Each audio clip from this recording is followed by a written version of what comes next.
नमस्कार, आप सभी लोगों का स्वागत है हमारे खास प्रोग्राम में। प्रिय दर्शकों, आज के इस वीडियो के माध्यम से हम लोग चर्चा करेंगे पाठ संख्या 6 के बारे में। कर्म क्षेत्र के विषय पर हम लोगों की चर्चा हो रही है। पाठ संख्या 5 तक हम लोगों ने समझा है किस प्रकार से दशम स्थान का फलादेश करते समय हमें किन किन बातों का विशेष रूप से ध्यान रखना होता है और कैसे हमें पता चलता है या किस प्रकार से हम निष्कर्ष निकालते हैं कि जातक का कार्य क्षेत्र किस ग्रह से संबंधित हो सकता है और उसका फलादेश किस प्रकार से किया जाएगा। जैसे कि आपने जाना कि चंद्रमा, सूर्य और लग्न तीनों में से जो भी बलवान हो उससे दशम स्थान से हम अपने करियर का विचार करते हैं। जो ग्रह दशम स्थान में स्थित हो उससे संबंधित कार्य को समझना चाहिए, या जो ग्रह वहाँ का स्वामी है उससे संबंधित कार्य को समझना चाहिए। और एक सूत्र और है, दशम स्थान का स्वामी नवांश में जिस ग्रह के राशि में स्थित है उस ग्रह के कार्य से संबंधित, कारक तत्वों से संबंधित हमको कार्य का फलादेश करना चाहिए। जातक का कार्य वैसा होगा। और जैसे हमने बताया पिछले वीडियो में कि सूर्य अगर दशम स्थान में स्थित हों या सूर्य कर्म स्थान के स्वामी बनते हैं तो जातक का कार्य पिता से संबंधित होगा, पैतृक कार्य करने वाला होगा। अब इसकी अगर विस्तार से व्याख्या की जाए तो ये सब शब्द यहाँ पर जुड़ जाएंगे।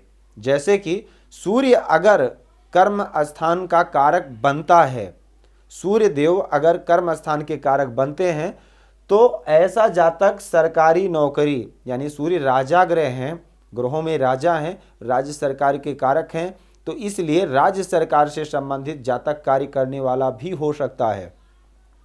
प्रशासनिक सेवा, प्रशासन में हो, आईएएस हो, पीसीएस हो, फौज में हो, पिता का व्यवसाय करने वाला हो, पिता का व्यवसाय जो भी पिता का कार्य है वो भी कर सकता है। और कीमती धातु यानी सूर्य केवल कीमती धातु का कारक है। डायमंड से संबंधित भी कार्य कह सकते हैं, गोल्ड से संबंधित भी कार्य कह सकते हैं।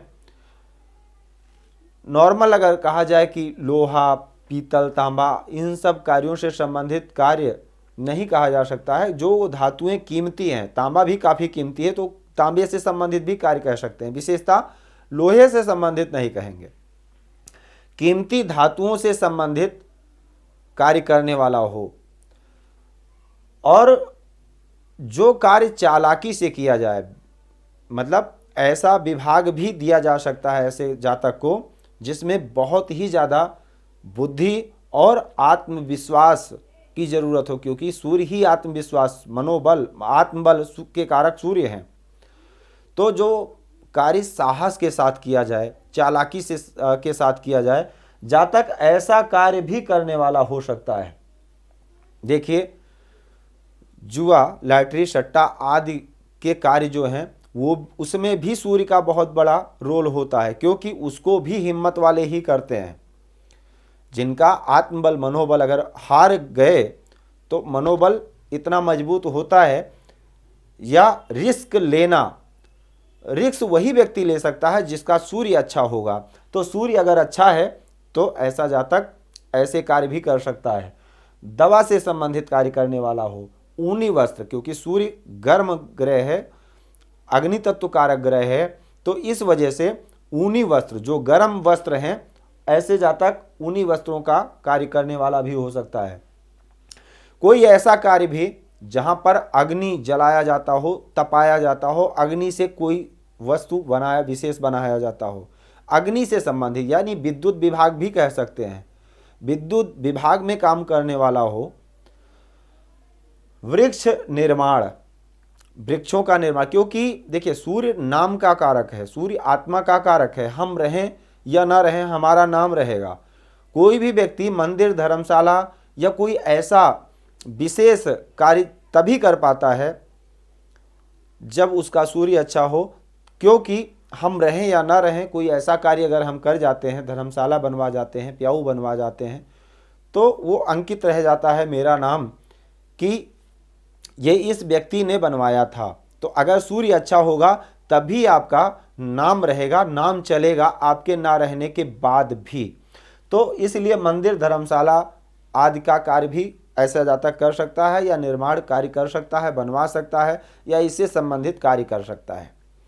तो इतने सारे कारक तत्व हैं, इतने सारे कार्य हैं जिससे सूर्य अगर कर्म स्थान के कारक बने तो जातक इनमें से कोई भी कार्य कर सकता है।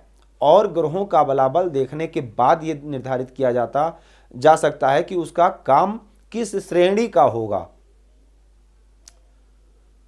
क्योंकि गवर्नमेंट जॉब में चपरासी लेवल के भी लोग जॉब करते हैं और ऑफिसर लेवल पर भी लोग जॉब करते हैं। इसी प्रकार से चंद्रमा अगर कर्म के कारक बनते हैं, कर्म स्थान के कारक अगर चंद्रमा बनते हैं, या चंद्रमा के कारक तत्वों की अगर हम बात करें तो जल तथा जल से उत्पन्न सभी वस्तुओं का कार्य ऐसा जातक कर सकता है। जल से संबंधित या जल से उत्पन्न सभी वस्तुओं से संबंधित कार्य कर सकता है। समुद्र मार्ग से, देखिए पहले जब तक फ्लाईओवर नहीं बने थे तो नदी के माध्यम से भी लोग नाव के माध्यम से व्यापार करते थे। आज के तारीख में समुद्र मार्ग से ही केवल जहाज के माध्यम से व्यापार किया जाता है। वैसे भी किया जाता है, लेकिन समुद्र में जो जहाज चलते हैं, यानी समुद्र में से संबंधित कार्य करने वाला, पानी से जुड़ा हुआ, जल संरक्षण, जल को एकत्रित यानी सुरक्षा के लिए, बाढ़ नियंत्रण, यानी बहुत सारे लोग ऐसे भी हैं जो बाढ़ जल विभाग में हैं, जल विभाग में कार्य करने वाला, नेवी में भी कह सकते हैं, पानी प्लांट, ऐसे बहुत सारे लोग हैं जो पानी का प्लांट लगाते हैं, उसमें काफ़ी अच्छा लाभ कमाते हैं। डेयरी, मद्यपान, कफ सीरफ, दवाइयों में भी कफ सीरफ यानी सीरफ आदि इत्यादि लिक्विड जो दवाइयां हैं वो चंद्रमा के कारक होने पर व्यक्ति उसका निर्माण कर सकता है, उसकी फैक्ट्री लगाना, कंपनी लगाना आदि इत्यादि। सफेद वस्त्र, ऊनी वस्त्र, सफेद वस्त्र व सूती वस्त्र अगर व्यक्ति का निर्माण करता है या उसका व्यापार करता है तो चंद्रमा कारक होंगे उसके। आभूषण, स्त्री के आभूषण, क्योंकि चंद्रमा स्त्रियोचित्त ग्रह है तो स्त्रियों के आभूषण का कार्य भी कर सकता है। खुदरा कार्य, खुदरा व्यापार लोग जो करते हैं। परिवहन विभाग से संबंधित व्यक्ति काम कर सकता है। और धुलाई रंगाई, कपड़ों की चाहे हो या किसी भी चीज़ की हो, गाड़ियों की धुलाई करने का कार्य लोग करते हैं। धुलाई रंगाई, गौशाला, चिकित्सा, गौ चिकित्सा मतलब पशु का चिकित्सा भी हो सकता है। और प्रसूति चिकित्सा, अगर और ग्रहों का बलाबल अच्छा है तो ऐसा जातक अगर मेडिकल लाइन में जाएगा तो प्रसूति चिकित्सालय यानी नर्सिंग होम आदि इत्यादि कर सकता है। सैनिटरी पैड, अब ये पैड पहले के ज़माने में नहीं था, लेकिन आज के ज़माने में अगर देखा जाए तो पैड का कारक कौन है? चंद्रमा है। ऐसे पैड से संबंधित अगर कोई भी व्यक्ति व्यापार करता है तो उसकी पत्रिका में कहीं ना कहीं चंद्रमा की ही कारक होगा व्यापार का। और डायपर, औषधालय यानी कोई भी मेडिकल स्टोर आदि इत्यादि। भोजनालय व पंडित पुरोहित ऐसा भी कार्य कर सकता है जो भोजन का भोजनालय यानी रसोई का कार्य संभाला जाए। तो पंडित भी बन सकता है क्योंकि चंद्रमा अच्छे वक्ता भी हैं। चंद्रमा की वाणी, जिस जातक की पत्रिका में चंद्रमा अच्छा हो ऐसा जातक बहुत अच्छा बोलता है। और पंडित पुरोहित के कार्य में व्यक्ति होता है, मतलब ऐसे इतने सारे कार्य हैं जिसमें जिस जातक की पत्रिका में चंद्रमा कर्म स्थान के कारक हों तो ऐसा जातक इतने सारे कार्यों में से कोई ना कोई कार्य कर सकता है। तो आज के लिए सिर्फ इतना ही। अगले वीडियो में हम लोग समझेंगे मंगल के बारे में और अन्य ग्रहों के बारे में समझेंगे कि और अगर अन्य ग्रह 7 ग्रहों में से राहु केतु को छोड़कर अगर कारक होते हैं, कर्म के, कर्म स्थान के स्वामी होते हैं या कर्म के कारक बनते हैं, तो जातक का व्यापार या कार्य या जो कि आजीविका है वो किस प्रकार से होगी, इसके बारे में समझेंगे। पाठ अगर आपको अच्छा लगे तो इसको आगे बढ़ाते रहें, वीडियो को शेयर करते रहें। अगर कोई भी आपका प्रश्न है तो स्क्रीन पर दिए गए नंबर पर संपर्क कर सकते हैं। जय सिया राम। भूमि, भवन, वाहन, धन संपत्ति, शादी, व्यापार एवं संतान आदि से संबंधित समस्याओं से हैं परेशान और चाहते हैं उसका संपूर्ण निदान, तो ज्योतिर्विद अमरीश तिवारी जी से तुरंत संपर्क करें।